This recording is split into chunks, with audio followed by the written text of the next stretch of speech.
Hey guys, Radical Reggie here, and today I wanted to talk to you about a survival horror game called Hellnight.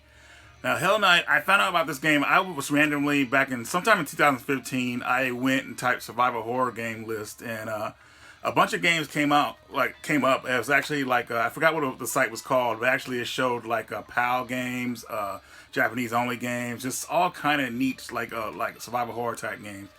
And I saw Hellnight, and then I saw that Hellnight was released in English, but it was only in limited quantities in PAL territory. So I took a risk on it, and let's just see if it was worth it. So right off the bat, Hellnight is definitely a game that knows what it wants to be. I felt when I started playing this game, I felt it was really polished, very tense, very tense. And it just really felt like one of those games that you were in for the ride. It's very different from the survival horror games I've played in the past. So I actually wish I could have got to play this game when I was younger. I would have really I probably would have even enjoyed it more than I enjoyed it now. But unfortunately, it was one of those games that just had a limited release. It came out in Japan as a game called Messiah, and then it was released in PAL territory as a Hellnight. And those copies of the game seem very limited. Even if you go on eBay, it's kind of like it's tough to find it. Even somebody listing this game for sale.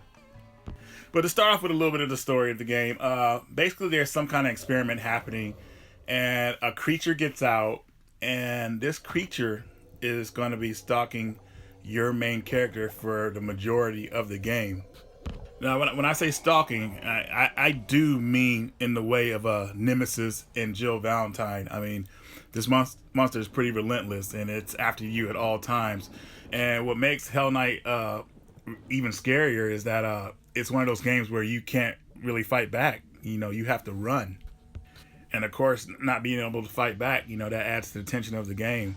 The graphics are to say about the graphics, I mean, the game is dark, so just think about the graphics are good, but the game has a dark atmosphere. You can't really see too much. It's very eerie, intense. I mean, the game starts off flashy, bright city lights, stuff like that. But once you get to the part where you're in the subway, which is the beginning of the game, I mean, you're in for the ride. You start off the game you play as a salaryman, and he's just on his way home, and then you end up getting in some kind of accident, and the train crashes. You run into some cult members of some kind of cult. I forgot what it's called. It's called the Holy Ring or something like that. And you run into this schoolgirl. I forgot what her name was. And she's basically, you guys are going to be together as long as you keep her alive. It's essential that you try to keep her alive, because in this game, if you are caught, your partner suffers the consequences. And then if you have no partner, you're next. Now, the benefit of having a partner is that they have an awareness of what's going on around you. Make sure you listen carefully up to what they say to you, because it's a lifesaver. I mean, it really gets tense when you're being chased and your partner is going to alert you if something's wrong. So you start your escape in the sewer. As you can tell, this is a 3D first-person game. And, it may seem like a maze at first, but you have a map that pretty much lays out everywhere you went. So the map will pretty much build itself, which is pretty cool. Be careful of running if you don't have to, because your characters do get tired, and you want them to be fully rested just in case something goes down. And pretty much in this game, something is about to go down all the time, so you have to be on the ready. Now, the controls in this game feel really good. You feel like you have full control over your character. They're pretty responsive. You could pretty much turn around, run where you need to go without running into a wall or just any kind of clunkiness. But like I said, the game is pretty dark in the beginning, so you have to be, oh gosh, you can't go too fast, but you just need to be very careful is all I can tell you. That's about it. I mean, this can be one of those games where you just have to learn by getting killed, but you don't want to get killed because it's pretty sad. And who survives in this game does affect the ending, so just keep that in mind. Now, there are hazards and stuff like that you want to avoid, or you can't get past until you learn how to get past a puzzle. But it's very basic stuff, nothing too hard. But like I said, when that kind of situation actually comes out, you know that something's going to happen with the monster that's stalking you. So you just need to be ready.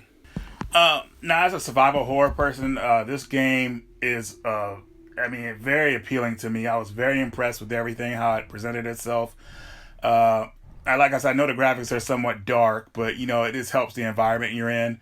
Uh, the music is very creepy, and you don't know whether if it's music sometimes or if you're hearing footsteps, which there are footsteps. And you can actually hear, if you listen really carefully at some points, you actually hear the monster's breath, like you hear him like breathing. So that's pretty terrifying. Like knowing that he's around the corner somewhere. Just to notice too, the monster in this game, his visibility is just as limited as yours in this game. So I know it's hard to see at first, but he's having a hard time seeing you too. And you'll know that he sees you when he makes a certain like special growl. You can hear him just grunting around, but when he makes this like raw sound, he sees you and he's after you. Now, I know it's crazy to be thrown into a sewer in the beginning of the game, and luckily it's not that long at all, guys. I mean, it's actually pretty short. It won't take you long to get out of the sewer. You'll probably be there maybe 20 minutes, 30 minutes at the most in the beginning of the game, which is fine. And you'll finally discover some kind of a city down there, some kind of like castle or something like this. Really weird how it looks, but it's like an underground like cavern with a nice city, or maybe it's just a bunker. I don't know what the heck it was, but finally arriving there, I felt safe from the monsters, so that was a good thing. And finally, after all this time, after being chased, you'll run into some other people, which is a good thing. Or is it? You never really know in this game. But of course, as soon as you get to that castle underground bunker, a lockdown happens, and everybody's panicking. You don't know where you are. It's pretty insane. But since this is the beginning of the game, I guess I could spoil a little bit of stuff for you guys. The lockdown happens, but unfortunately, the monster is locked in there with you. So he's got to this place too. So like I said, you'll talk to some people. They're pretty scared and everything like that. But like I said, unfortunately, you're trapped in there, and you could talk to the people that are in there. Some will give you advice or tell you what's going on or what's going on with the situation or whatever like that. But oh man, the monster that is chasing you, he is actually evolving, and I say he's evolving, he's actually starting to get smarter too. So man, I mean you really got to be on your game because like I said, I'm the type of person that plays survival horror. I don't want to get killed at all. I want to make my character get through the game, but you just have to be ready at all times in this game. I mean, ready to run. But if you're smart and you keep your partner alive, you'll know what's happening and you'll be ready pretty much. I mean, you could actually not take your partner's advice, and like if they tell you not to go somewhere, keep going. But if you do that, you'll find out how right they were. I mean, I tried to creep up and see if I could sneak up or get past or just see what was coming up. And when I did that, I got a crazy surprise.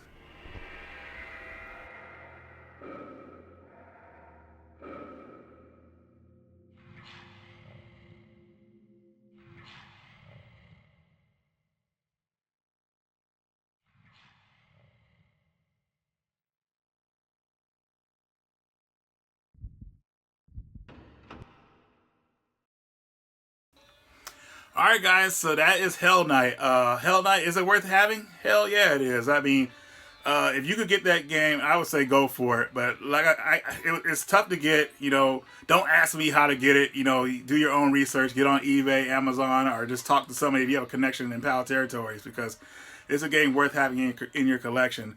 I have not beat the game yet, unfortunately. I'm about halfway through, but it's very tense and scary. It's a type of game you want to play, of course, at night. If you have surround sound, that's a plus. I mean, the game supports surround sound, and it's just one of those eerie games that you'll have a great time playing. So, I know a lot of people are like playing games like Resident Evil 7 and stuff like that, but Hell Knight is just as scary as that game. Well, maybe I'm going a little bit too far, but I think it is. But anyways, guys, I hope you enjoyed this review, and you guys take care.